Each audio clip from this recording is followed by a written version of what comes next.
మాది దగ్గర దగ్గర 80% పోలింగ్ అయిందండి. ఒక బూత్‌లో 1015 ఓట్లు పోలయ్యాయి. నేనే దగ్గరగా ఏజెంట్‌గా ఉన్నాను. బట్ లిస్ట్‌లో కూడా 1015 ఓట్లే చూపిచ్చింది. ఓకే.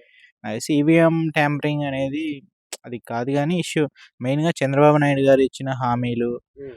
మహిళలు కొద్దిగా టిల్ట్ అయ్యారు. అంటే వైఎస్ఆర్‌సీపీ ఓటర్‌లో నుంచి కూడా వాళ్ళు కూడా ఒక పర్సెంటో, 2% అలా టిల్ట్ అది న్యాచురల్ సహజము.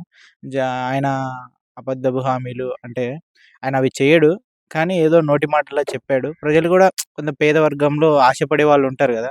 కాబట్టి ఆశపడి ఆ పక్క వేసినారు తప్ప, జగన్ గారి మీద అభిమానం లేక, అట్లేం జగన్ గారి మీద కక్షతో గాని అట్లేం జేయలేదు. ఈ ఎంతైతే పోయిందో నెక్స్ట్ ఈ 5 ఏళ్ళు ఎట్లా చంద్రబాబు నాయుడు గారు చేయరు అది మాకు ముందే తెలుసు.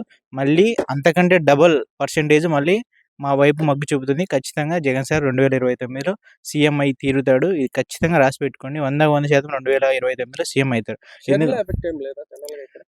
షర్మిల గారి ఎఫెక్ట్ కూడా ఉంది. ఒక ఆడబిడ్డగా ఆమె ఇక్కడికొచ్చి ఏడ్చింది. నన్ను గూడా చూడండి అని జెప్పి. కాబట్టి మహిళలు గూడా కొద్దిగా టిల్ట్ అయ్యారు. ఇంకొకటి టీడీపీ వాళ్ళు ఒక సినిమా రిలీజ్ చేశారు. వైఎస్ అవినాష్ రెడ్డి గారి వివేకానంద రెడ్డి హత్య గురించి. అది ప్రతి ఒక్కరు అది అవాస్తవమైన అందరు ఇప్పుడు సామాజిక మాధ్యమాలు గాని, సోషల్ మీడియా గాని ఎక్కువ అందరూ ఫోన్‌లు జియో వచ్చినప్పటి నుంచి, ఫ్రీ వచ్చినప్పటి నుంచి అందరూ ఫోన్‌లు వాడడం వల్ల ప్రతి ఆడవాళ్ళ ఇంట్లలో యూట్యూబ్ ఓపెన్ చేస్తే అదే వచ్చేలాగా వైరల్ చేసినారు ఆ సినిమాను.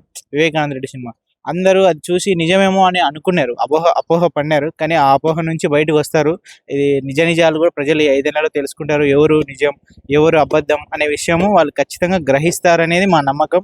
ఆ 'వివేకానంద రెడ్డి' గారి సినిమా కూడా తీయడం వాళ్ళ పేర్లు కూడా వేసుకోలే. ఆ ప్రొడ్యూసర్ గాని, ఆ నిర్మాత ప్రొడ్యూసర్ గాని, ఆ డైరెక్టర్ గాని వాళ్ళు వేసుకోలే. బట్ వాళ్ళు వేసుకోవడం వాళ్ళకే మంచిది. ఒకవేళ వేసుకునుంటే ఈసారి మా కార్యకర్తలు వాళ్ళ మీద తిరగబడేవాళ్ళు. బట్ వాళ్ళు బతికిపోయారు. వాళ్ళ పేర్లు ఆడ వేసుకోలేదు కాబట్టి.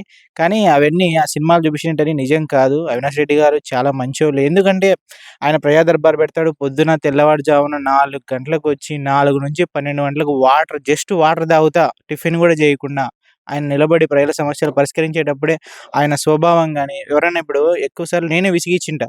ఏదైనా సమస్య కానీ ప్రతిసారి అతను సానుకూలంగా స్పందించడం అయితేనేమి, అసలు అతని దగ్గరికి వెళ్తే అసలు ఈయన అట్లా చేస్తాడా అనేది ఆలోచన ప్రతి ఒక్కరికి వస్తది. ఇందులో ప్రజా దర్బార్‌కు చాలా మంది దూరంగా ఉన్నారు. అందరూ కూడా వచ్చి చూడండి. ఆయన మంచితనం ఏదో తెలుస్తది మీకు గూడా. కాబట్టి 'వివేకానంద రెడ్డి' గారి సినిమా వాళ్ళు తీసిన సినిమా అనేది ఖచ్చితంగా అవాస్తవం.